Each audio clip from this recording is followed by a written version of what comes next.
সাধারণ মানুষের কথা সবথেকে বেশি কে ভাবে? রতন টাটা। মন্দার বাজারে কে সবথেকে বেশি চাকরি দিচ্ছে? রতন টাটা। পশু পাখিদের জন্য কে সবথেকে বেশি চিন্তা করে? রতন টাটা।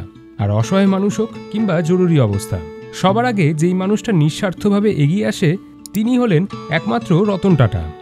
রতন টাটা, রতন টাটা এবং রতন টাটা, এটা শুধু একজন লোকের নামই নয়, এটা এখন একটা গোটা ব্র্যান্ড। সেই ব্র্যান্ড যাকে ভরসা করে ইন্ডিয়ার 140 কোটি মানুষ।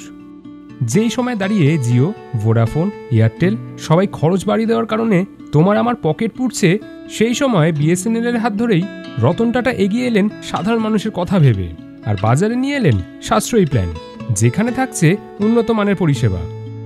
একদিকে যখন সারা বিশ্ব জুড়ে বেকারত্বের সংখ্যা বেড়েই চলেছে, সেই সময় দাঁড়িয়ে টিসিএস পুরো ইন্ডিয়াতে প্রায় 40,000 কর্মী নতুন করে নিয়োগ করতে চলেছে। তোমরা জানলে অবাক হবে, টিসিএসে এই মুহূর্তে 6 লক্ষেরও বেশি কর্মী যুক্ত রয়েছে। তবে রতন টাটা এখানে থেমে যাননি কিন্তু। আসাম রাজ্যে 27,000 কোটি টাকা দিয়ে তৈরি করছেন একটা ফ্যাক্টরি, যেখান থেকে রপ্তানি হবে সেমিকন্ডাক্টর। সেই সেমিকন্ডাক্টর যা দিয়ে তৈরি করা হচ্ছে কম্পিউটার, মোবাইল, ট্যাবলেটের চিপ। এক মিডিয়া সূত্র অনুযায়ী জানা যাচ্ছে যে এই ফ্যাক্টরিটা 170 একর জমির ওপর তৈরি হচ্ছে এবং প্রায় 30,000 কর্মী নিয়োগ করা হবে।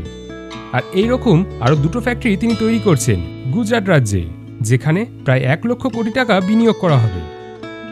এই মুহূর্তে মিডিয়াতে সবথেকে বেশি চর্চা হচ্ছে আনন্ত আম্বানি এবং রাধিকা মার্চেন্টের বিয়ে নিয়ে। তার সাথে সাথে আম্বানি পরিবারের বাড়ি অ্যান্টিলিয়া নিয়ে নানা তথ্য উঠে আসছে সংবাদ মাধ্যমে। তবে রতন টাটার বর্তমান বাসভবন সম্পূর্ণ আলাদা। তার বাড়ির নাম বক্তাওয়ার, যার অর্থ হল সৌভাগ্য আনে যে। সমুদ্রমুখী বাড়িটি কোলাবা পোস্ট অফিসের ঠিক বিপরীতে। 13,300 বর্গফুট এলাকার উপরে তৈরি এই বাংলোতে রয়েছে 3টি তলা, 10-15টি গাড়ির জন্য পার্কিং স্পেস রয়েছে। ব্যক্তিগত জীবনে রতন টাটা যেমন সাদামাটা, তেমনই তার বাড়িটিও খুব সাধারণ শৈলীতে তৈরি। সম্পূর্ণ সাদা রঙেরই বাড়িটি। বাড়িতে পর্যাপ্ত সূর্যের আলো যাতে আসে তার জন্য বড় বড় জানলা তৈরি করা হয়েছে। এই জানলাগুলো দেখা যায় বসার ঘর থেকে বেডরুম পর্যন্ত। এয়ার ইন্ডিয়া যখন দেনার সাগরে ডুবে গেছিল, তখন একমাত্র রতন টাটাই এগিয়ে এসেছিলেন এবং পুনরায় তার জন্যই এয়ার ইন্ডিয়ার পরিষেবা চালু হয়েছে। রতন টাটা বরাবরই পশুপ্রেমী ছিলেন, তবে নানা সময় তার কর্মকাণ্ড দেখে অবাক হতে হয়েছে সবাইকে। তোমরা এটাও জানলে অবাক হবে যে মুম্বাই তাজ হোটেলসে আলাদা করে জায়গা রয়েছে শুধুমাত্র সারমেয়দের থাকার জন্য, এবং তাদের জন্য প্রত্যেকদিন আলাদা করে খাবার পর্যন্ত বানানো হয়। কিন্তু এখানেই শেষ নয়, সেই সারমেয়দের জন্যই রতন টাটা তৈরি করেছেন একটা গোটা হাসপাতাল, যেখানে রয়েছে উন্নত মানের চিকিৎসার ব্যবস্থা। তাহলে এক কথায় বলাই যায় রতন টাটাই হলেন সাধারণ মানুষের আসল মসিহা।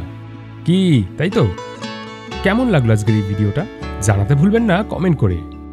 নানা বিষয়ের ওপর ভিডিও দেখতে হলে এই পেজটি ফলো করুন।